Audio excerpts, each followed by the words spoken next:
That's the belief of the Yoruba tradition, that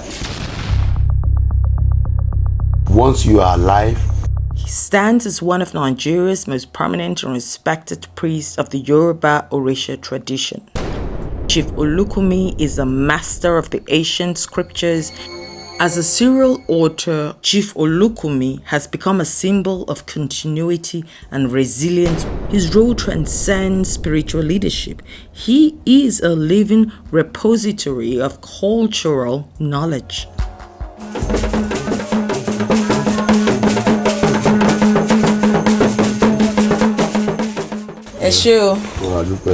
My search for understanding led me to Oyo State, home to some of Nigeria's most revered spiritual leaders. I had an exciting, insightful conversation with Chief Olukunmi, the Baale Yemoja of Ibadan. I really wanted to know so many things about God, life, one's purpose. I find myself endlessly fascinated by the intersection of spirituality and science. These two worlds often seem as opposites, actually complement each other in profound ways when we take the time to explore them carefully. My curiosity led me to books like Stealing Fire by Stephen Kotler and Jamie Wheel, as well as Science and Spirituality Practices by Rupert Sheldrake. These works deepened my conviction that the relationship between spirituality and science deserves far more attention and exploration.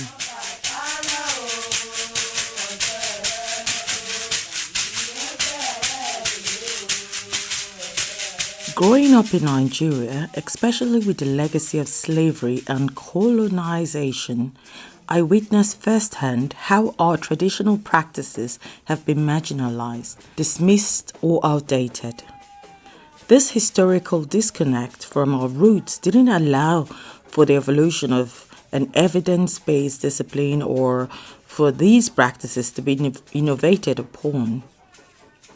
Most of our wisdom has been passed down orally, but even that is in danger of being lost. While working on my film, Voices Uprising, I realized it wasn't enough to only capture the voices from conventional society. I needed to look beyond, to tap into the wisdom that exists on the fringes of our modern world.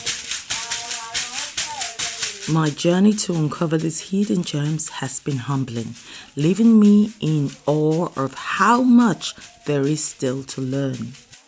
And hey, just a quick tip, if you're watching this, feel free to turn on the closed caption in case you miss any part of this conversation. You won't want to miss a word because actually he speaks Yoruba. He was so kind and he was like, no, let me try to explain in English. We can revisit everything you don't understand. So I'm so excited. Use the closed caption and I'm doing a bit of commentary based on the expanded conversations we had as well. So enjoy.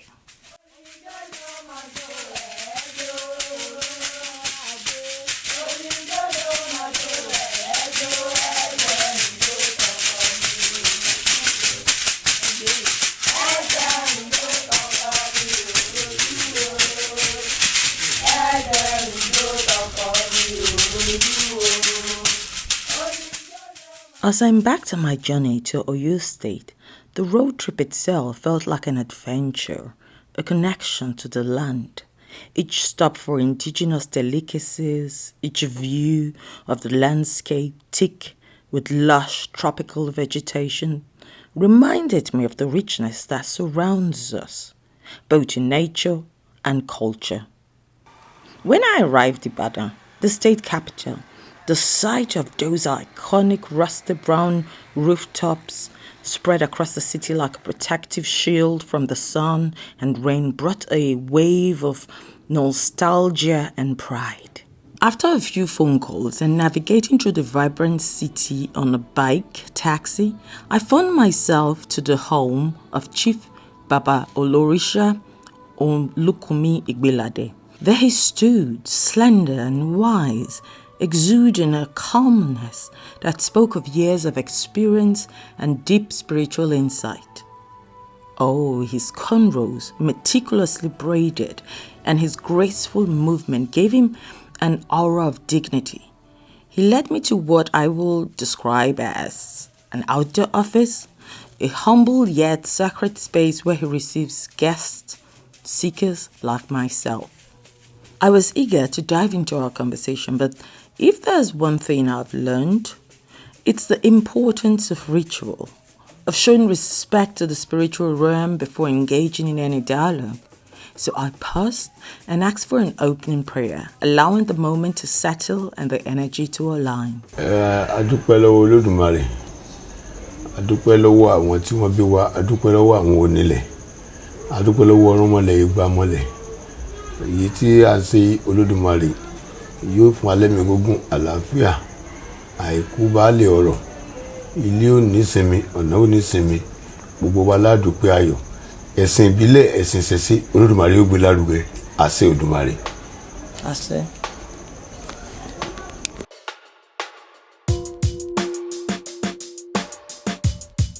My first question was one that has echoed of human thought. What is God and how do we know God? Your God is in your flesh. That's the belief of the Yoruba tradition. That once you are alive, your God is with you, is in your flesh. We believe God is in the heaven, but really the tradition believe that once you are living, your God exists. Once you die, your God is gone. So each person has his God in his own flesh.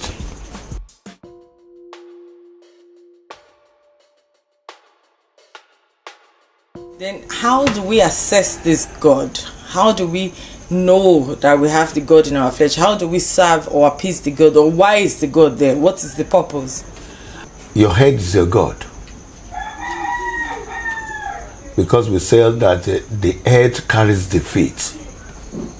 So it's your head that will, giving you the signs of what you do day by day. In time of the spirit comes to you, is through your head.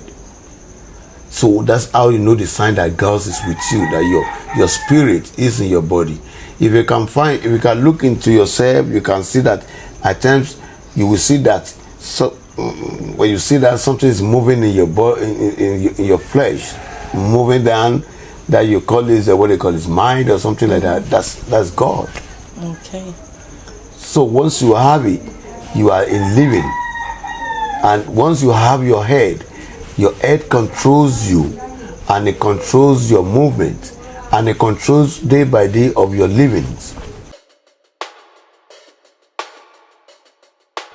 Chief Egbelade's answer was profound. He explained that God is not some distant entity, but rather a presence we carry within.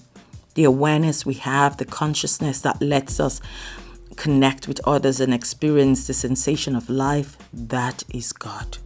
It lives within us, in our heads, in what the Yoruba call Ori, or the essence of our existence. Ori is not just the head, it's the core being, the core of our being, linking every part of our physical and spiritual self. This understanding from Chief Egbelade reshaped the way I view not only spirituality, but life itself.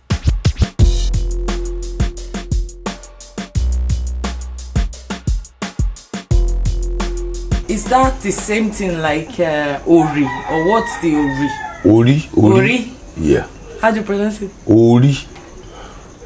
Ori is what we call the head. It's what that controls the body. And it's the one that controls your prayer. Ori has something to do with the brains, and in the flesh, in your body, in the veins, in the blood. So it controls what you do. It controls how your movement and how you do. That's how we know that we have God. So how somebody's Ori, is it connected to like the lineage, or how should we understand? Yeah, it connected with the lineage, because everybody has his own lineage. There's no, the Yoruba believe that your lineage and your holy works together, and that's how you're able to speak to your God. Because there's no way when you call your ancestors, and that's bring you the spirit of the gods to come to you.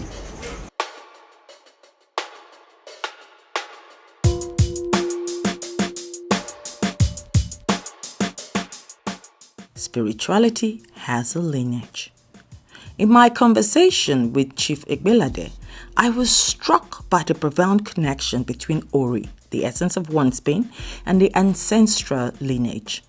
In Yoruba spirituality, the idea that your Ori is not just a personal compass but also a unique way to assess the divine power is a powerful concept.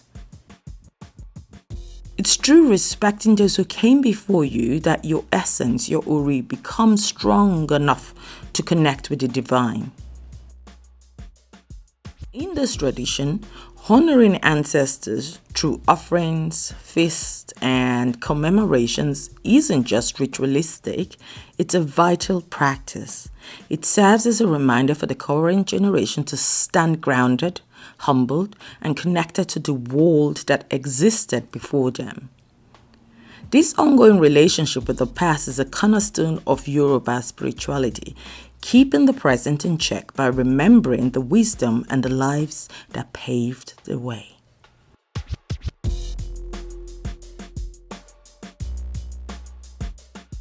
Interestingly, this philosophy parallels with, what we see in science. If you look closely, every new scientific development is built on the foundation of previous discoveries, sometimes continuing forward, sometimes being reimagined or even disregarded to forge something new. Yet, whether accepted or rejected, past knowledge is always acknowledged as part of the process. In this way, both spirituality and science reminds us of our own mortality, the fleeting nature of our existence, and the importance of honoring the path that led us here.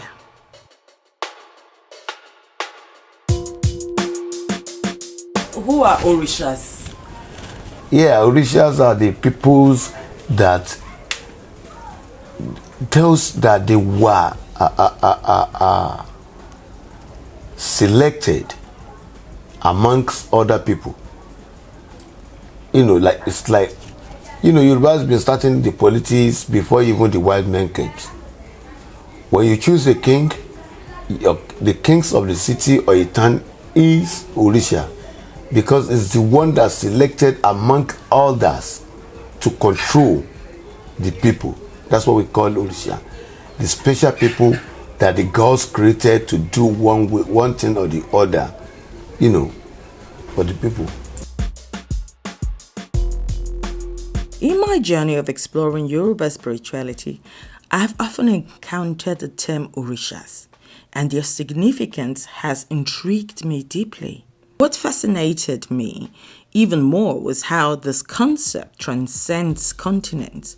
You can hear about Orishas in South America, spiritual traditions, where indigenous practices also reference these sacred beings. Some describe Orishas as deities, while others view them as a direct link to worshipping God. With all this swirling in my mind, I knew I had to ask Chief Olukunmi the question I have long pondered. One of the most intriguing aspects I discovered is that the process of selecting an Orisha seems to carry a political charge, almost like a formal election. This reminds me of the Catholic Church canonization process, where a person is declared a saint and becomes worthy of veneration across the world. This connection between the people and their chosen Orisha adds a layer of accountability and service where the relationship is reciprocal. Just as the people venerate the Orisha in turn watches over them.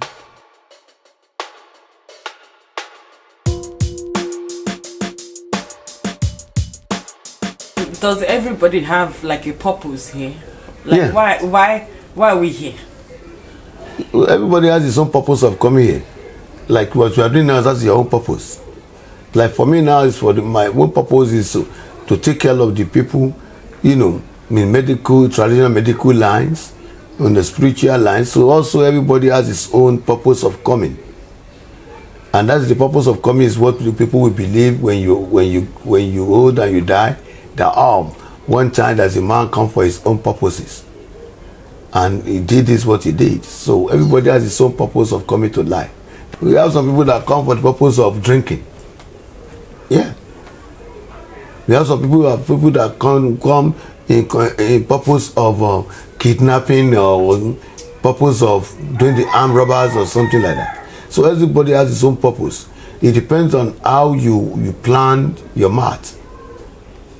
So if you come for the purpose of, let me say, that negative killing, kidnapping, or so, is it fixed? Is there not a way to change that purpose? No, you can change the purpose, and that's why we call the definitions. When you have a child and you are born, when the child was born, there's something that we call Esentaye. Esentaye is the third day when you have the baby, that we know who is the kind of this baby, what he has to do in his life. So if negative comes, that's how we do the offering to change it to the good. Oh, okay.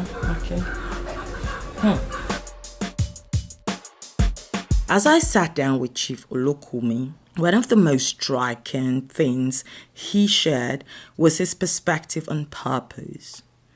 He explained that we all have a reason for being here, a purpose that drives our existence, even if, at times, that purpose can be negative. Listening to him, I couldn't help but reflect on the state of the world today. From wars to exploitation and the countless other forms of suffering, it's clear that not everyone has chosen a positive path. But here's the good news. We are not locked into a fixed purpose. Our purpose can evolve, it can change, and we have the power to steer it in a different direction.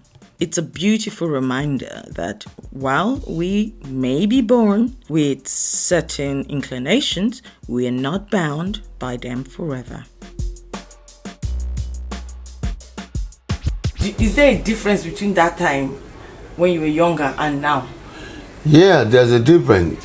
Because, when I was a kid, our father was alive, they used to teach us, how you can behave, your character in the public, how you can do in your family, how you can plan your life. They help you to plan your life. They said this what is good for you, this was not good for you. But nowadays is a modern system, even though the parents are not ready for their children, for advice. Some parents, they not even see their children in the morning, and they are living in the same roof. And this not been happening in the olden days, because once you wake up in the morning, you have to go to your parents and prostrate, and they do the prayer for you before you go out. And you will tell your parents that I'm going this area today, and they know where to use to look for you. Not the children that they just go out and doesn't tell nobody and was kidnapped or join the bad gang. In the olden days, you can go out and spend up to 10 o'clock in the midnight outside. No, you'll be beaten by your parents. But today they will say, "Oh, welcome, how are you? How was today? Where are you coming from?" They didn't even ask, "Where are you coming from?" The parent will ask, "What do you bring for me?" So you don't know if it's a thief, you don't know if it's somebody enjoying the kidnapper or something like that. And that's why it's changing.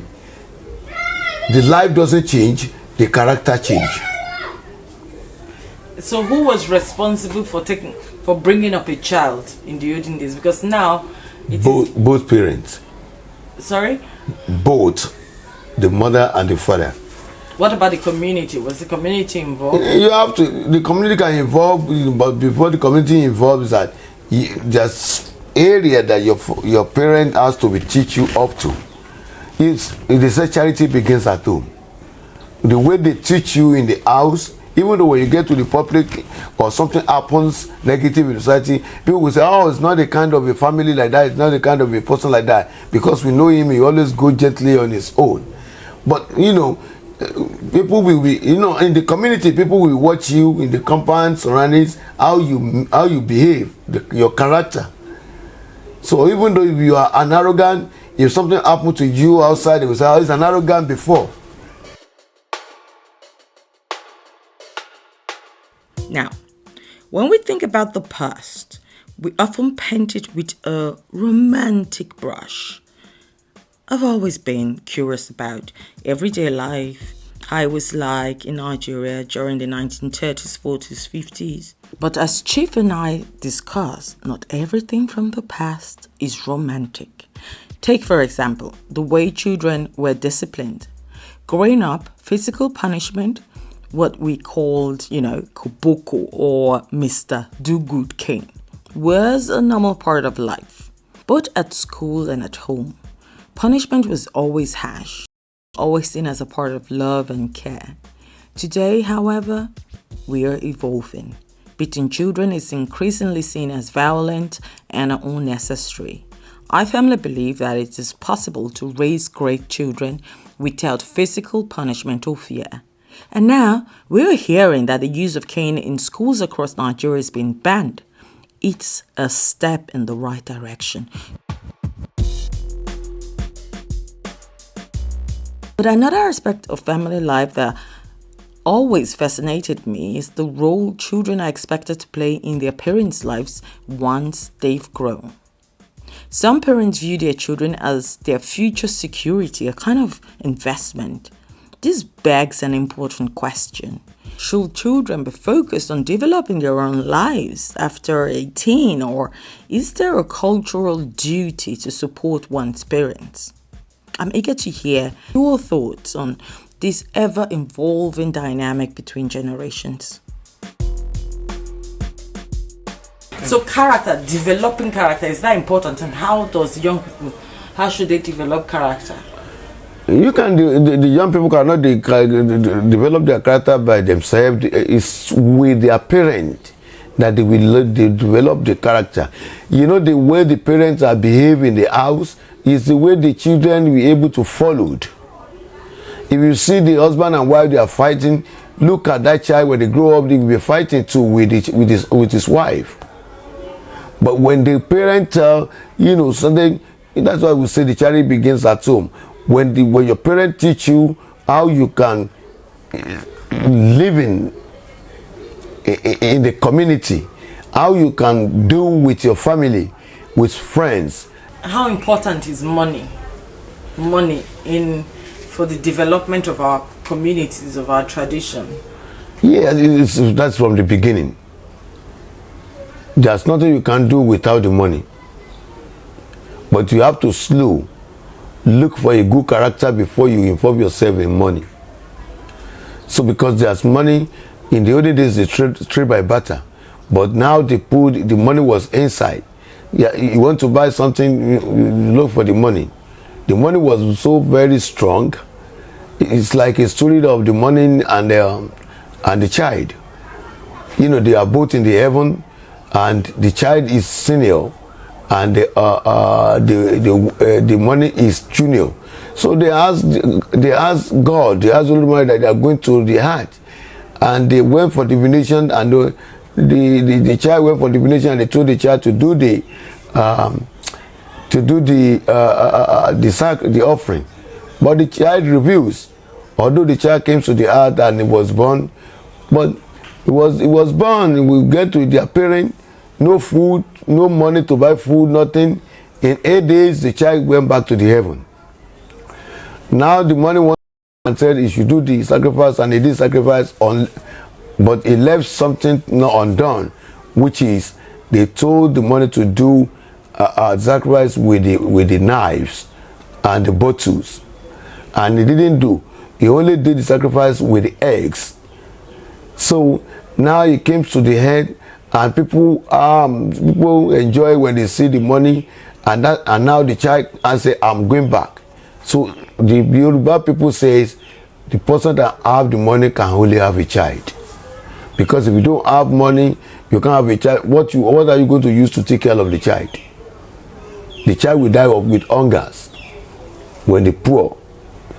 But the money, the remaining one that they told him to do with the knife and they didn't do, if we are engaged in the business, or we somebody gave us the money, I will be thinking of killing you. You will be thinking of killing me. I won't be sleep. You will be sleep until tomorrow. Yeah, we're going to share this money, and that's what bring out the bottles and the knives. And when you it made the offering with the eggs, and that's why we take the money gently.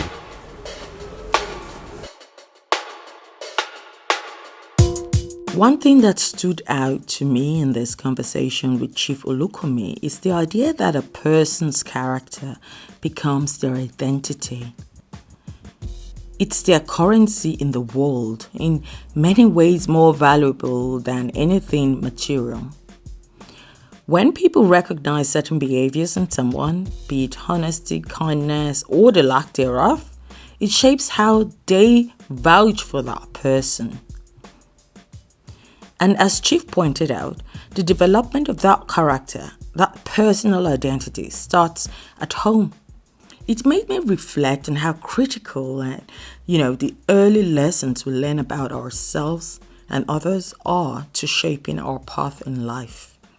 I noticed that indigenous spirituality, particularly in the Yoruba culture, much like the Bible, there are countless stories, legends, parables, and historical accounts that provides deep insight and wisdom.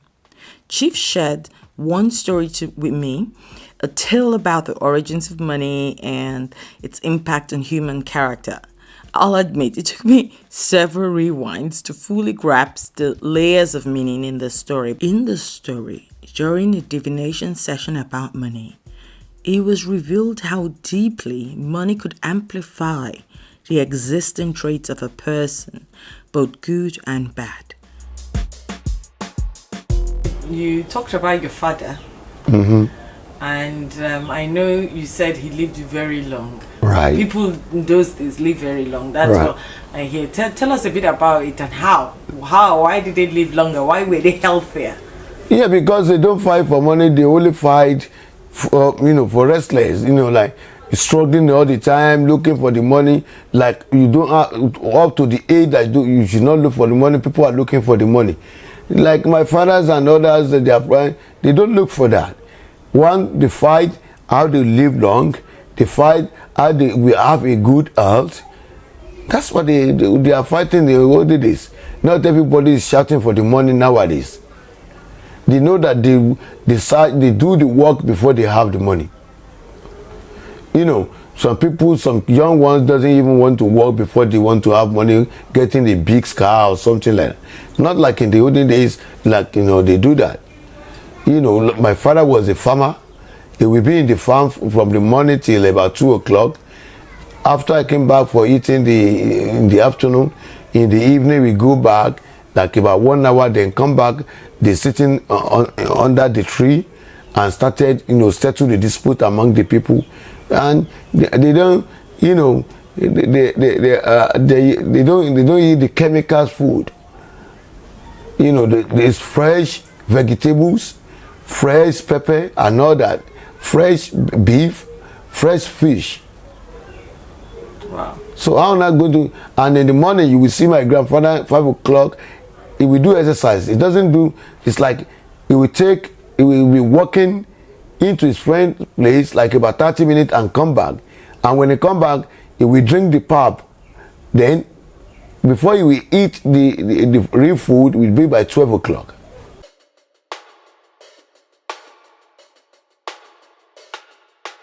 Living long and healthy is part of a sound spirituality. One of the first things that struck me was how much time he said his father spent outdoors, often starting at sunrise or before sunrise, working on the farm. It got me thinking.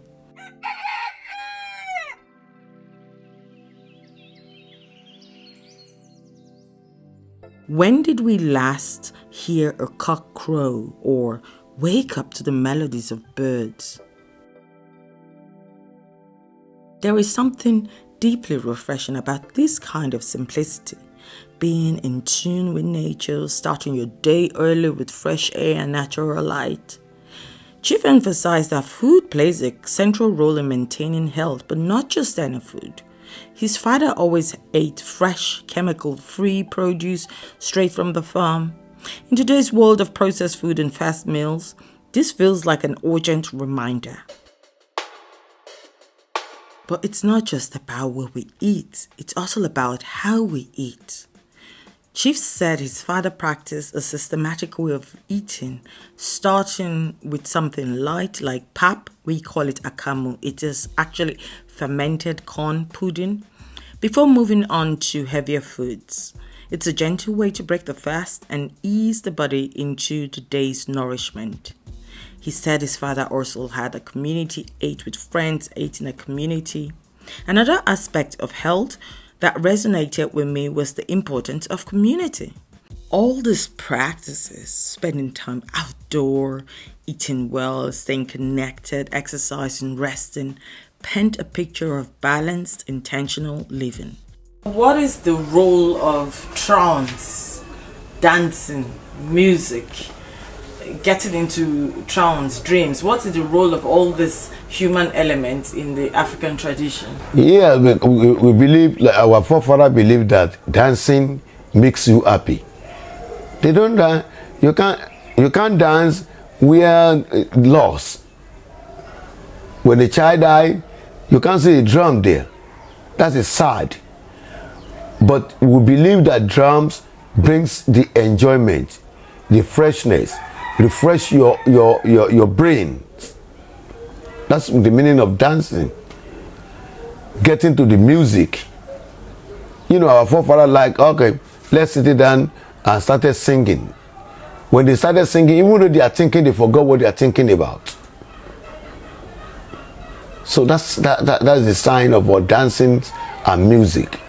So music is a very heavy thing that our forefather loved. And they use it to make the people happy. Like when they feel some of my friends are inside, and say, hey, take your drum, let's go there and get a dance. So let's make him out so that we dance. You know, it's from that starting the dance, and also when they feel that their friend was sick, they knew that when they brought the music or the music there, we knew that it will feel better. They also believe that when they are using dance or play the music, they knew that it refreshed their brain. That's why all the olden days people, they always had a good memories.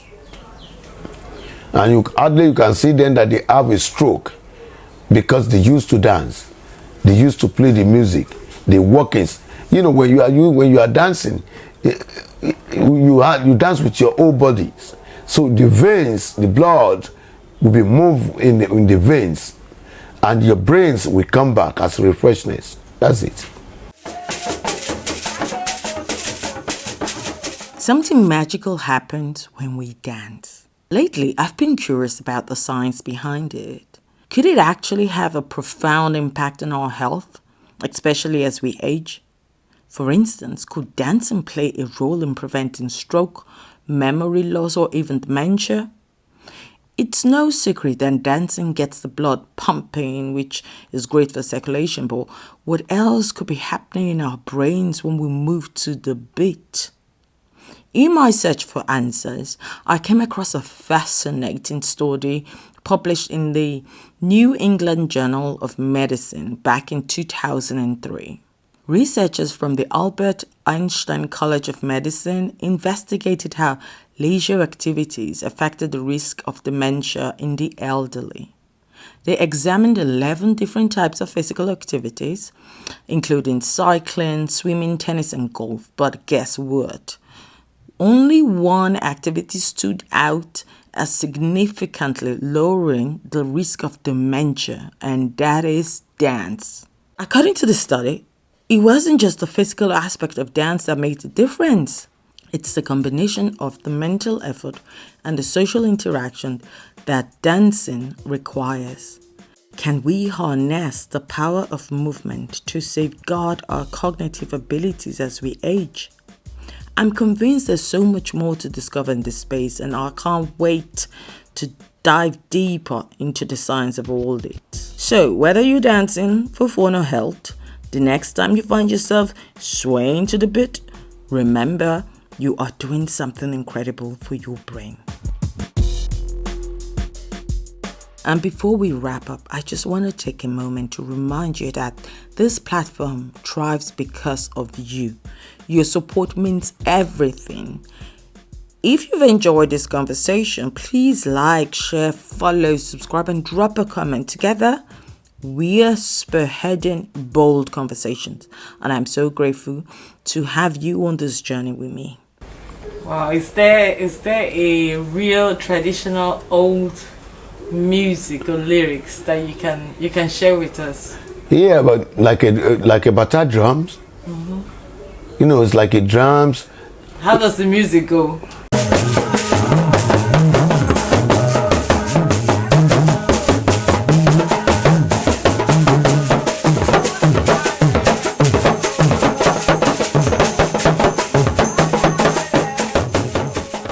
Okay, we're coming to the end. What's your favorite food?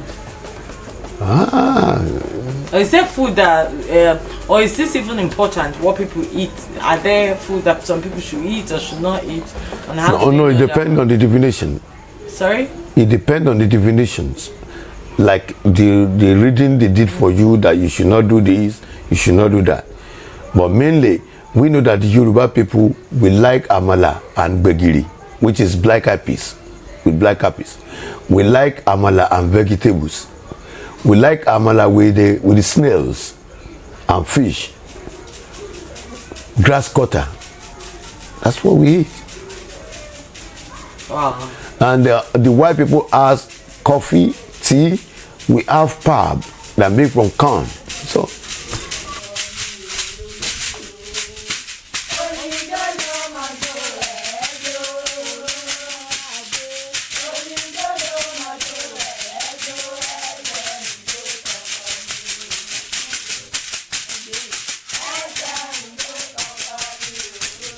One of the most profound realizations from my exploration was the beauty in our uniqueness and the understanding that the ways in which we connect with the divine are as diverse as we are. Our access to God is shaped by our socialization, culture, lineage, traditions, and even how we have been primed to see the world. What truly impressed me during my conversations with indigenous spiritual leaders was the absence of any claim to monopolize spirituality, service, worship, or even the concept of God. No one claimed ownership of the divine or insisted that their tribe was specially chosen. So imagine if our world embraced this kind of truth. That diversity is not something to be feared, but something that enriches us, something that makes us truly human. There's always something unique yet universal that binds us. It's this shared optimism, this hope that keeps us moving forward, believing that we are on the right path, and even if not now, then soon. I hope this conversation brought value to your journey and sparked new thoughts and reflections. Thank you for joining me. I look forward to exploring more with you in the next episode of Bold with Joe. Until then, stay bold.